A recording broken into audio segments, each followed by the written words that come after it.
Bienvenidos a este episodio número 204 de Detalles, en el cual quiero que hablemos un poco sobre los beneficios y problemas que puede llevar utilizar algún framework, especialmente porque hay mucho que ha sonado en la última semana sobre el problema que se reportó en Next.js. De hecho, se presentó en febrero y el parche lo hicieron hace un par de días. Es más, ya les voy a mostrar a ustedes un par de imágenes al respecto y documentación oficial de Next y el comunicado oficial de Next.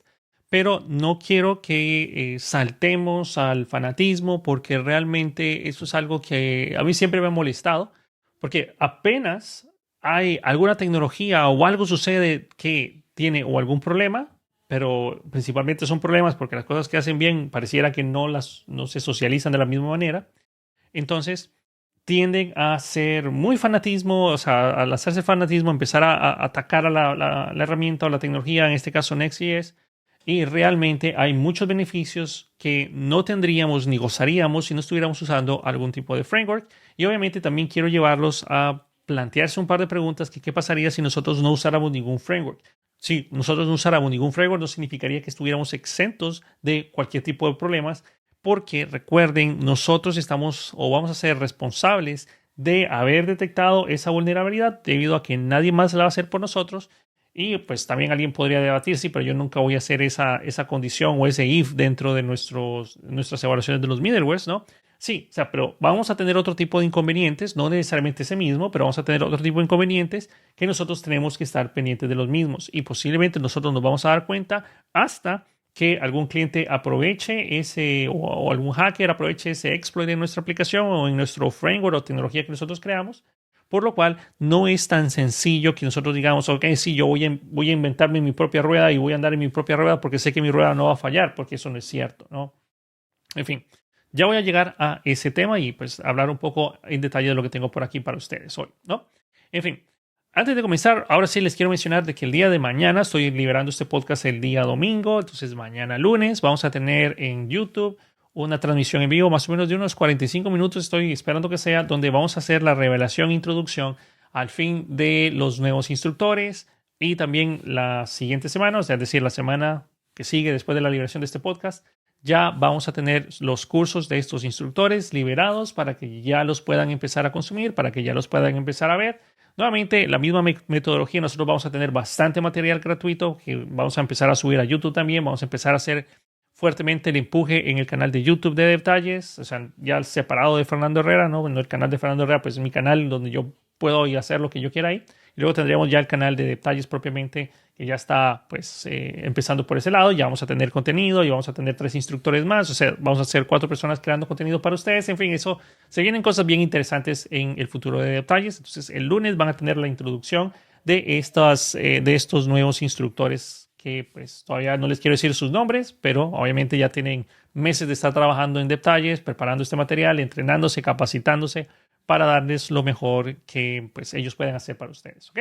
Bien, eso sería todo. Estamos en la liberación del curso gratuito, todavía estamos por secciones del curso gratuito de React Router, ya vamos liberando la sección 9 u 8, si no estoy mal, o 7 u 8, por ahí estamos, ¿no? Dependiendo del momento que estén escuchando este podcast, ¿no? Entonces, eso es un curso que cubre la parte de React Router como librería. Bueno, antes se conocía como librería, ahora es forma declarativa. Y también tenemos la parte de cómo hacerlo como un framework, ¿no? Que en este caso, si ustedes lo quieren utilizar, ese React Router podríamos verlo como una competencia directa a Next.js, a Astro y a todo lo que genera server-side rendering directamente con React en este caso, ¿no? Bien, suficiente publicidad. Vamos a entrar de lleno al tema, ¿no? Nosotros tenemos que considerar varios puntos a la hora de que cuando estamos trabajando con algún tipo de framework o tecnología. Usualmente lo que nosotros vamos a querer hacer es que cuando estamos directamente, digamos que de líderes de un proyecto, a nosotros se nos va a presentar la pregunta, o muchas veces, ¿qué framework nosotros vamos a utilizar? ¿Qué lenguaje de programación vamos a utilizar? ¿Qué librería vamos a utilizar? ¿Qué set de herramientas nosotros vamos a utilizar? Eso, si ustedes tienen el poder de decisión. Pero también hay muchos casos donde a ustedes se les dice esto es lo que ustedes tienen que hacer y ni modo, toca apretarla, como se dice vulgarmente, y hacerlo en esa tecnología. Pero sea como sea, usar un framework, como en este caso de Next.js, es posiblemente una excelente opción. Es una excelente, casi que no se pueden ir mal utilizando Next.js. Digo, más de uno va a decir, sí, sí, pero mira lo que acaba de pasar. Díganme ustedes qué tecnología, qué empresa no ha tenido algún problema de seguridad que ha tenido que trabajar o corregir. En este caso, esto no es nada nuevo, esto va a suceder y va a volver a suceder y va a volver a pasar, y esto les va a pasar a ustedes en cualquier otra tecnología que ustedes estén utilizando, inclusive si ustedes deciden hacer su propio framework para la empresa. Ese framework para la empresa va a tener este mismo nivel de inconvenientes, y ustedes van a ocupar un equipo de personas que estén pendientes de estar corrigiendo las vulnerabilidades o problemas que el framework suyo va a presentar para corregirlas. O sea, no es, ok, sí, me quito tal vez el problema que puede tener Next.js, pero yo estoy abrazando otro tipo de problemas, y problemas que el equipo de Next.js ya resolvió y que nosotros no tenemos la menor idea de que eso fue un problema porque ni siquiera llegó a producción, porque no pasó de un release candidate, ¿no? Entonces, hay muchos beneficios, y déjenme empezar con los beneficios de usar un framework como Next.js antes de, pues, hablarles sobre también los riesgos que esto lleva, ¿no? Cuando nosotros estamos trabajando con un framework tipo Next.js, tenemos una productividad muchísimo más elevada. Esto nos permite enfocarnos en construir propiamente las funcionalidades de nuestra aplicación en lugar de reinventar la rueda una y otra vez, ¿no? Tenemos sistema de ruta, server-side render, optimizaciones también de tanto del lado del servidor como para el lado del cliente, hidratación y, bueno, en fin, pre-rendering, partial pre-rendering, un montón de cosas que Next.js nos habilita a nosotros. Y también esto viene, y estoy dejando de último la parte de los middlewares, porque es lo que, pues, usualmente nosotros usamos, como mencioné originalmente, para validar lo que es la sesión del usuario. Usamos los middlewares para recibir las cookies, evaluar las cookies, a ver, por ejemplo, las cookies de sesión o los JSON Web Tokens. Usualmente lo verificamos en un middleware, y si el middleware, bueno, detecta o no detecta algún tipo de procedimiento, nosotros redireccionamos, o la presencia de algún objeto. Nosotros podemos, y obviamente después lo validamos también, ¿no? Pero ahí fácilmente nosotros podemos hacer la redirección a una página en particular, ¿no? Entonces, esto es algo que es bien conveniente. Y no solo eso, eso nos permite que si al día de mañana nosotros tenemos la necesidad de contratar a otro programador, otro desarrollador, es muy fácil preguntar, necesito un programador que sepa Next.js, y ya vas a ver ya va a venir con cierto, digamos que paradigma mental, o ya vas a ver cómo programar, o vas a ver qué buscar en un proyecto. Lo cual es muy valioso, porque una empresa contrata a un programador o a una persona con el objetivo de que sea lo más rápido, eficientemente, o sea, que pueda desarrollar lo más rápido posible y que no tengamos que pasar mucho tiempo en un periodo de capacitación. O se busca una persona que ya esté con ciertas nociones y que pueda empezar a ser productivo lo antes posible, ¿no? Next.js también es un ecosistema súper maduro. Next.js, por ejemplo, viene respaldado por el equipo de Vercel, que muchos de nosotros tenemos aplicaciones y hemos pasado por Vercel y hemos publicado en Vercel, y hay mucha gente que confía en Vercel para tener sus aplicaciones en producción. Y o sea, pues, ¿qué les puedo decir? O sea, es una empresa grande que tiene capital, tiene forma de generar ingresos, es robusta, hay un equipo enorme de programadores que están ahí. O sea, es que estas personas se estén dedicando y bueno, ellos inclusive también usan su propia tecnología en producción. Es decir, ellos decidieron, ok, sí, yo me voy a hacer mi propio framework, y bueno, se fueron por ahí, y es súper popular. Entonces, es lo mejor que nos puede pasar a nosotros, porque ustedes no están pendientes de, por ejemplo, esa vulnerabilidad que salió, aunque también sí mucha gente lo critica porque es una vulnerabilidad que ellos mismos crearon, ¿no? Es diferente de cuando nosotros usamos algún lenguaje, y si por estar usando algún tipo de función, la aplicación dejó de ser tan eficiente, o mediante esa función que nosotros usamos del lenguaje, entonces se puede atacar de esta manera. Eso es diferente a que yo intencionalmente puse algo que, pues, alguien descubrió, y pues el que escribió esas líneas de código sabía que eso pudo haber sido explotado, ¿no? Yo sé que esa era una deuda técnica que alguien tenía, que posiblemente ya no está, se fue, se les olvidó, y fueron construyendo encima, y bueno, en fin. Eso es algo que son cosas que pasan, ¿no? Y quien diga que no le pasa es que no ha estado trabajando en una empresa por mucho tiempo donde van y vienen programadores, ¿no? Entonces, nuevamente, el ecosistema de Next.js es un ecosistema muy maduro, respaldado por Vercel, tiene una documentación sólida, es una comunidad muy grande, es una comunidad activa, tiene actualizaciones frecuentes, que eso es algo que ya se demuestra por acá. Ya voy a hablar sobre lo más, digamos que lo que más estorba del problema que sucedió durante esta semana del middleware de Next.js. Lo más preocupante no es el problema en sí, es el tiempo que demoró en hacer el parche, ¿no? Pero ya vamos a hablar un poco más de eso. Sigamos hablando sobre las cosas buenas que nosotros tenemos a la hora de usar un framework como Next.js, porque esto se aplica en general a muchos otros, ¿no? Buenas prácticas integradas nos permiten y nos obligan también. O sea, Next.js tiene este paradigma actual de que nos obliga a nosotros a trabajar de cierta forma, pero ese entre comillas, obligar a trabajar de cierta forma, es algo bastante útil para nosotros porque automáticamente estamos siguiendo ciertos lineamientos. No es la primera vez que nosotros seguimos ciertos lineamientos para desarrollar algo. Simplemente ahora se nos pide, ok, si ustedes están creando un componente, por defecto va a ser un server component, lo cual nos ayuda a nosotros a hacer aplicaciones más óptimas, a aprovechar el poder que tiene el servidor, a que los usuarios tengan una mejor experiencia a la hora de renderizar la misma, en fin, etcétera, etcétera, etcétera, etcétera, etcétera. Muchas cosas que están siendo obligadas por el equipo de Next para hacer aplicaciones que sigan ciertos lineamientos de ellos para poder tener esas mejoras para nuestros usuarios, ¿no? Eso es algo que pues se agradece mucho porque nosotros no queremos pensar en eso. También comparto lo que menciona el equipo de Astro, que dice que las aplicaciones no deberían de depender de los programadores para ser eficientes. Por ejemplo, si ustedes están usando una tecnología como Astro, Astro es el que se debe de encargar de que su código sea lo más eficiente posible, no que nosotros o que dependa del programador que las optimizaciones las tiene que hacer él para que el framework funcione rápido. Entonces, me gusta esa mentalidad que tiene el equipo de Astro y también se aplica a la parte de Next.js porque a la hora de utilizar muchos server components o especificar cuáles son client components y cuáles son server components, permite hacer una separación automática de nuestro código y ya va a saber Next qué cosas puede generar en el lado del servidor, qué cosas no, en fin. Todo con el objetivo de tener una mejor experiencia de usuario al final, ¿no? Entonces, las buenas prácticas integradas es algo que se agradece mucho a la hora de utilizar un framework, ¿no? Luego tenemos la escalabilidad. Los frameworks nos permiten a nosotros poder crear una aplicación pequeña sin tener que migrar todo un stack, ¿no? Es decir, si ustedes quieren, por ejemplo, empezar a crear su aplicación y nació usando Next.js, que nuevamente, eso yo lo he dicho más de un lugar, es como usar, o sea, si ustedes tienen una aplicación pequeña y quieren usar Next.js, es como usar una bazooka en una pelea de cuchillos de cocina, ¿no? Pero es muy probable de que esa aplicación, o sea, sí, no van a usar ni la mitad de lo que ofrece Next o menos de un cuarto de lo que ofrece Next, pero hay una gran posibilidad de que este proyecto, al verse probado, escale. Y si escala, ustedes van a haber querido que su aplicación naciera con un framework como Next.js, así robusto, que nos permita escalar, que nos permita expandirlo y que podamos seguir añadiendo más cosas fácilmente, ¿no?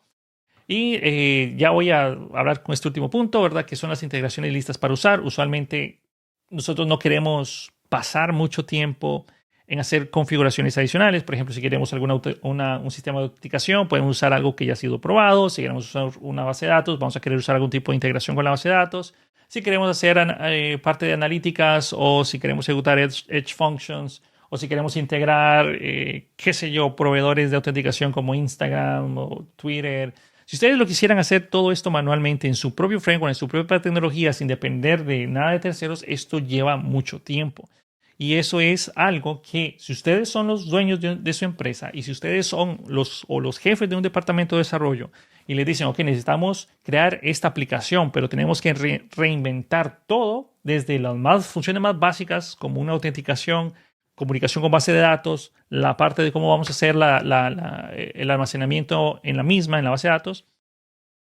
Y se nos fue todo el tiempo que teníamos de desarrollo en crear las herramientas que vamos a utilizar. Claro, más de uno va a decir, sí, pero nosotros ya las tenemos desarrolladas. Si eso fuera el caso, tal vez es un poquito diferente porque podemos usar lo que ya está creado, digamos que nativo en la empresa o propio en la empresa y seguir desarrollándolo. Pero es muy probable que tengamos que destinar un periodo de tiempo para analizarlo, para ver cómo la gente lo está utilizando, para hacer nuestras propias evaluaciones de seguridad, porque de nuevo nunca se está lo suficientemente seguro cuando ustedes tienen una aplicación en producción y especialmente si esa aplicación les genera ingreso a ustedes, no escatimen en la protección del mismo. A veces va a tocar incomodar un poco a los usuarios finales con el objetivo de que nuestra aplicación sea un poco más segura. Pero bueno, esos son un par de recomendaciones que les podría decir. Ahora vamos a hablar un poco sobre riesgos y desventajas que puede llevar utilizar un framework tipo como Next.js, ¿no? O cualquier otro framework, no necesariamente como Next.js. Y estoy haciendo mención al mismo porque este es el caso sonado que está en esta semana, ¿no? De ese problema de seguridad y que realmente no es tanto un problema, que ya voy a hablar específicamente del mismo, sino lo que quiero que ustedes tengan presente de que hasta las empresas más grandes, que tienen equipos de cientos de desarrolladores, tienen este tipo de inconvenientes, ¿no? Entonces, cuando ustedes utilizan un framework, tenemos el problema que es conocido como la caja negra en muchas partes, ¿no? A veces ni siquiera sabemos nosotros exactamente cómo están funcionando ciertas cosas, cómo funcionan los middlewares que valida la autenticación, es decir, qué es lo que está detrás. A pesar de que digan sí, es open source y todo lo demás, muy pocos de nosotros nos sentamos y revisamos enteramente, cuando se menciona que es open source, nos sentamos y analizamos específicamente cómo se estaba utilizando eso. Al ser algo open source, eso estaba muy fácil de ojear, pero muy pocas personas decidieron hacerlo. O sea, muy pocas personas lo revisaron y hasta que el problema fue expuesto en un día de febrero, fue donde ya empezaron a tomarse cartas en el asunto. Claro, la resolución, y eso es otro problema que ya les voy a mencionar, demoró un poco en aplicarse. Entonces la parte de lo que es conocido como la caja negra son diferentes piezas que nosotros desconocemos cómo funcionan. Se siente como que funciona por ahora y gracias al Espíritu Santo, ¿no? Como que hey, sí, de repente todo esto funciona, pero el desconocimiento de cómo funcionan las cosas puede ser un verdadero problema, que es algo que nosotros podemos debatir si vale la pena tener o no, ¿verdad? O pasar un rato estudiando a ver si eso realmente funciona como nosotros esperamos. Luego tenemos una dependencia del equipo core de la tecnología que haya creado, que si es una vulnerabilidad crítica en la que aparece, nosotros dependemos 100% del equipo que lo parche. Y ese equipo no es parte de nuestro equipo de desarrollo, es el equipo de la tecnología que pues nosotros tenemos que estar pendientes de que ellos estén con actualizaciones constantes y demás. No es solo, sí, esta tecnología es más barata, la voy a utilizar porque sí. Muchas veces, si nosotros decidimos irnos por la opción más barata, sí, está más de uno así, sí, pero supuestamente esto es gratis. Es la analogía a lo que quiero llevarme por esto.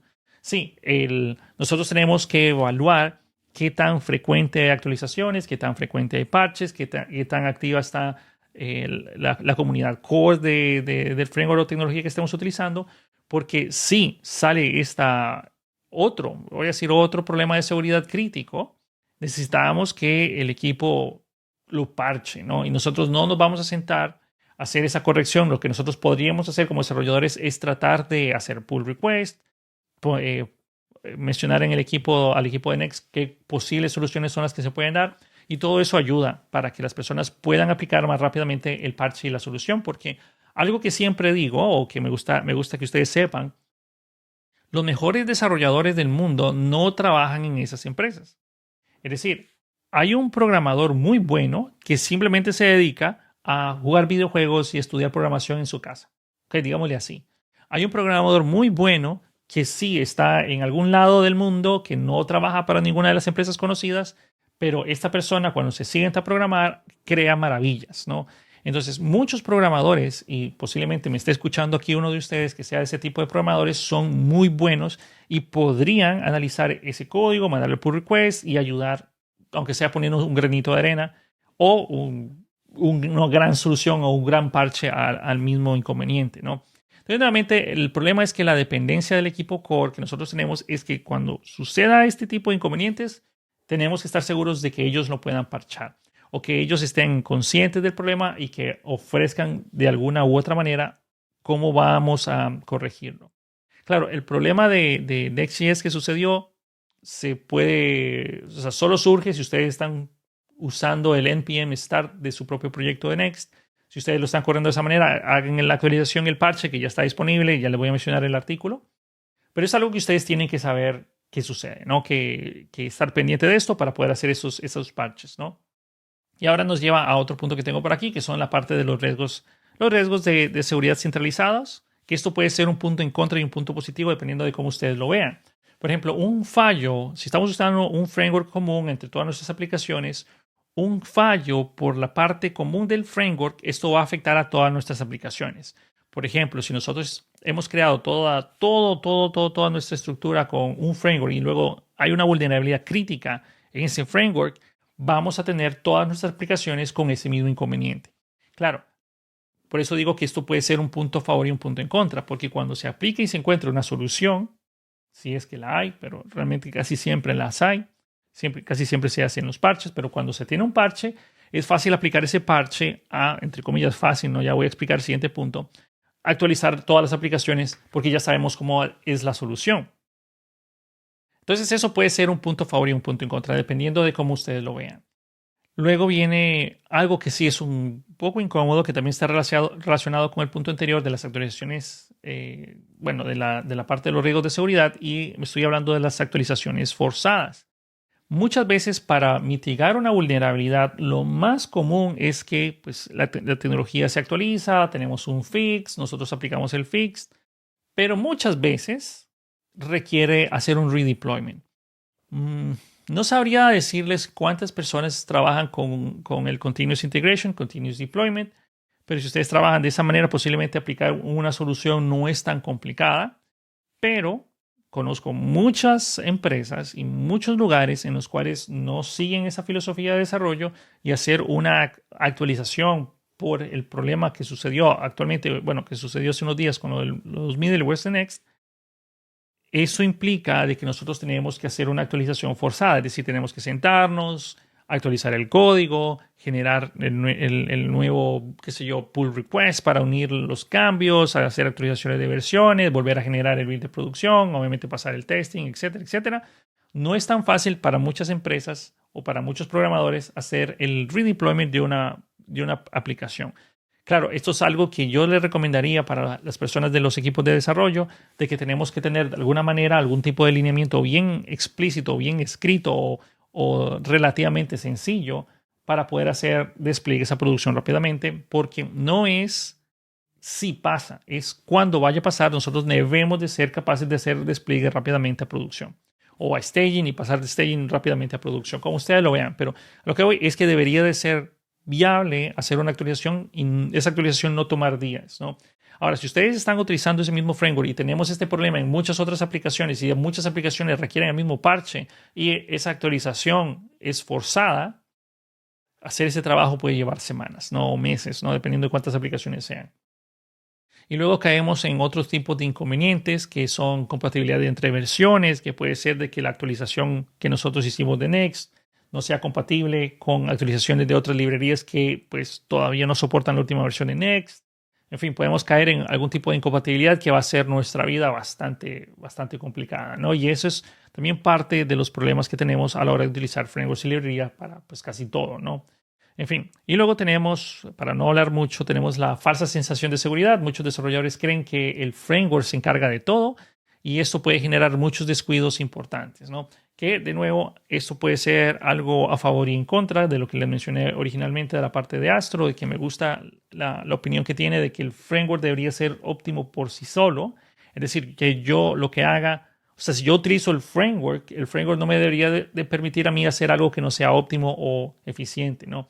Es como que ustedes pues están usando React y de repente hicieron un efecto y ese efecto hace una dependencia cíclica, que eso fue algo súper común, y luego empezaron a tener errores cíclicos por los efectos y perdíamos rendimiento y muchas personas no sabían que eso sucedía hasta que de repente la aplicación ya no funcionaba rápido y bueno, le echaban la culpa a React, que muchas personas podrían analizar y pensar de que sí tiene la culpa de React porque React no me debería dejar hacer algo así. Bueno, pero ya las DevTools han mejorado, la tecnología ha mejorado, ya advierte cosas por el estilo, etcétera, etcétera, etcétera. No son cosas que pasan.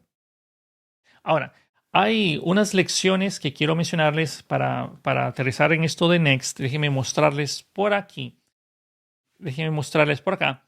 Este video está, o esta parte de la imagen que ustedes están viendo en pantalla, la extraje directamente del video de Fireship, que me encanta ese canal. Si ustedes no lo han visto, pues no creo que no lo han visto. Bueno, Fireship.io es un canal de YouTube y también una plataforma educativa que, en fin, hace muchas cosas. Vale la pena que lo vean. Me gustan mucho los videos, hacer resúmenes muy interesantes de muchas tecnologías. Entonces, casi siempre tienen en ese canal del Code Report, tienen esta sección del Code Report en donde tiran este tipo de información. Entonces, básicamente lo que menciona por aquí es que el problema, cuando nosotros teníamos una request, la request evalúa cierto middleware, en el middleware, que es lo que tenemos por acá, pero si estaba presente un tipo de header, que yo les voy a mencionar cuál, permitía pasarse todo lo que es la parte de autenticación y demás y recibir la response. Claro, no es que simplemente recibía la response, todo depende de cómo estuviera programado, porque posiblemente para generar una response necesita información de los pasos anteriores, o sea, necesitaba algo acá. Pero digamos que si era para entrar alguna información o mostrar información donde realmente no era necesario cuál era el usuario autenticado, por ejemplo, ver las ventas de un periodo de tiempo, ¿no? O una cosa así, o ver todas las órdenes de los clientes porque tenemos algún panel administrativo y no estamos haciendo verificaciones adicionales para entrar ahí. Entonces es posible de que mucha información se mostró ahí que no tenía que ser, ¿no? Y de nuevo, por acá tengo lo más crítico de la parte de Next, que se los menciono por aquí también, es que según la parte de Fireship, solo voy a decir aquí, hago mención también, el problema fue reportado el 27 de febrero y se aplicó el parche el 18 de marzo. ¿Qué pasó durante todo este tiempo? Eso es una muy buena pregunta. Porque un problema de esta índole, o sea, un problema de ese nivel, era bastante serio y requería un parche lo más rápido posible. Pero pasó mucho tiempo acá en que se aplicara la corrección, entonces eso es preocupante. En los foros de Next, ustedes pueden buscarlo. Aquí está un post que puso Lee Robinson, en el cual menciona que ya está aplicado. El problema estaba relacionado, obviamente, al middleware por unos headers que se estaban poniendo. Y si ustedes están usando una aplicación con el Next Start, entonces necesitamos hacer la actualización inmediatamente, ¿no? Esto es una actualización realmente crítica. Por aquí también habla el scope o ámbito del problema. Yo les diría, para que esto no sea tan pesado, ustedes pueden venir acá a leerlo y tener los detalles. En pocas palabras, si ustedes están usando Next Start o el npm Start, que es una aplicación self-hosted de Next, es decir, Next viene, como es un framework completo, viene con su propia manera de ejecutarse, es decir, su propio servidor para correrse. Y si ustedes lo están haciendo mediante el npm Start o el Next Start para correr la aplicación y su servidor, ustedes necesitan actualizar eso ya. Lo ocupan actualizar ayer, ¿no? Pero ustedes tienen que tener esa actualización ya. Entonces tengan mucho cuidado a la hora de hacer esto, ¿no? Y de nuevamente, pues si ustedes están desplegando su aplicación en Vercel, Netlify, o está desplegada de manera estática o no usa middlewares para hacer sus verificaciones, entonces no hay ningún problema. Entonces miren ahí las partes que no están afectadas. Bien. Dejando eso de lado, sigamos hablando un poco sobre pues, ese inconveniente. Básicamente era un bypass que tenía un header. El header era específicamente el X middleware menos subrequest, que los atacantes pueden, se menciona que podían, pero pueden, si ustedes lo tienen actualizado, poder saltarse todo su middleware y dar la request inmediatamente, o sea, dar la response, perdón. Esto permitía saltarse muchas validaciones y críticas, como ya hemos mencionado anteriormente. Solo es afectado a las aplicaciones self-hosted, a las que están utilizando el Next Start y no están desplegadas en Vercel o Netlify. Pero nuevamente eso. Algo que quiero ir cerrando para ir dejando estas preguntas, por si acaso ustedes se las quieren responder a sí mismos o las quieren poner por ahí de lo que ustedes opinen. Hay ciertas consideraciones importantes. Nosotros deberíamos de confiar más en los frameworks o aprender a vivir o aprender a vivir con estos riesgos, digámosle así. Es decir, nosotros deberíamos de confiar más en los frameworks o aprender a vivir con sus riesgos. Esto es algo que nosotros tenemos que tener en las consideraciones. Cuando nosotros empezamos a trabajar con una tecnología, básicamente esta aplicación está amarrándose a esa tecnología y está siendo farmacodependiente de la misma. Eso nos permite todos sus beneficios y a la vez sus problemas. Cuando se detecta un problema en esta tecnología, nosotros inevitablemente vamos a heredar ese problema a nosotros. Entonces ahí es donde nosotros tenemos que tratar de usar, y yo les recomiendo tecnologías, frameworks, librerías que estén altamente probadas, que tengan una comunidad activa, de que personas lo utilicen. Nuevamente, si ustedes deciden irse por algo que tiene muy poca gente, pero es más barato, yo sospecharía mucho de eso. Es como que ustedes digan, sí, este recurso de AI es gratis, ¿no? Entonces, lo podemos utilizar, es gratis por ahora mientras genera la comunidad y demás, y después pues ya viene el pago. Yo sé que no va a decir para qué metiste esto, pero es exactamente lo mismo. Ustedes pueden optar por usar herramientas más baratas, gratuitas y demás, pero es indispensable de que ustedes sepan cuáles son los riesgos de utilizar tecnologías poco probadas. ¿Vale la pena hacer aplicaciones sin frameworks para tener un control total de las mismas? Esto es debatible. Hay personas que van a decir, sí, yo prefiero hacerlo todo por mi propia cuenta. Hay personas que dicen, no, yo solo lo esencial o solo nada. Bueno, no hago nada con frameworks y tecnologías. todo esto es una balanza. Ok, yo voy a dedicar mi tiempo para hacer mi propia tecnología, mi propio estándar, o voy a utilizar algo ya previamente creado, que si les soy totalmente honesto, idealmente queremos aprovechar el tiempo que nosotros tenemos para crear lo que se me está pidiendo, o sea, lo que se me está pidiendo hacer, en lugar de reinventar la rueda, reinventarme la conexión a la base de datos, asegurarme de que no haya inyección de SQL, asegurarme de que no vayamos a hacer, o sea, que ejecutemos exactamente los queries y que cerremos las conexiones y que, en fin, de que nuestra aplicación vaya a ser la parte de la sanidad de los inputs. En fin, muchas cosas que nosotros ya damos por hecho con un framework, los vamos a tener que programar nosotros. ¿Vale la pena ese riesgo? Bueno, pues desafortunadamente yo diría que sí. O sea, vale la pena poder enfocar mi tiempo en lo que realmente hace única mi aplicación, en lugar de pasar desarrollando y reinventando la rueda. Y viene esta última pregunta: ¿hasta qué punto nosotros podemos entender lo que hace el framework o librería por abajo, ¿no? Que pues esto es algo también, yo sé que no les va a gustar que vuelva a meterlo de AI. Bueno, yo creo que las personas que están en contra de AI les va a gustar. Cuando ustedes están trabajando con, se menciona mucho de que el AI nos va a quitar el trabajo y todo lo demás. Y ya han empezado a florecer ciertos casos donde decidieron hacer una aplicación enteramente confiado en lo del AI y luego tienen el primer problema de seguridad y ya no saben qué hacer. Se tienen la primera filtración de información o el primer problema serio con código generado y la persona que no es programadora no tiene la menor idea qué hacer para resolverlo, ni siquiera sabe, es más, que eso puede ser un problema hasta que ya lo empiezan a regañar y a putear creo que es una palabra que no debería, pero en fin, importa. Los empiezan a regañar por el tipo de inconveniente que está sucediendo o presentándose. Eso es algo que va más allá, ¿verdad? Lo que les voy a mencionar, esto va más allá, pero es hasta qué punto ustedes pueden entender ese código. No digo de que si ustedes utilizan Next.js tienen que sentarse y revisar todo lo que hace Next.js por abajo. Ustedes lo pueden hacer, sí, pero hasta qué punto nosotros podemos entender qué es lo que está sucediendo. Si al día de mañana nosotros tenemos que migrar de un framework a otro, o tenemos que migrar o actualizar nuestra aplicación, ¿qué tan fácil es para nosotros? Eso es lo que tenemos que considerar. Si es muy difícil, entonces, pero ocupamos la tecnología, entonces tenemos que tratar de crear algún tipo de código que sea fácil de migrar, que esté bien estructurado, porque si empezamos a depender todo nuestro código de la funcionalidad que nos ofrezca un framework y luego ese framework desaparece o tiene un problema y la gente tiene que dejarlo de usar por X o Y razón, la migración no debería de ser, o sea, sí va a ser complicada, no hay migraciones fáciles, ¿no? Pero debería ser lo menos dolorosa posible. Siempre va a ser dolorosa, pero lo menos dolorosa posible. Lo voy a dejar así. Si pueden, dejen saber en los comentarios y demás sus opiniones al respecto. La verdad es que eso es muy valioso para mí. Y bueno, los esperamos el día de mañana lunes, si lo están viendo el domingo, ¿no? Para el lunes 31, ¿no? de marzo, para esa transmisión en vivo donde vamos a conocer a estas 3 nuevas personas que van a ser parte de nuestro equipo. Eso sería todo por este episodio. Espero les haya gustado mucho. Nos vemos en el próximo episodio de Detalles. Hasta la próxima.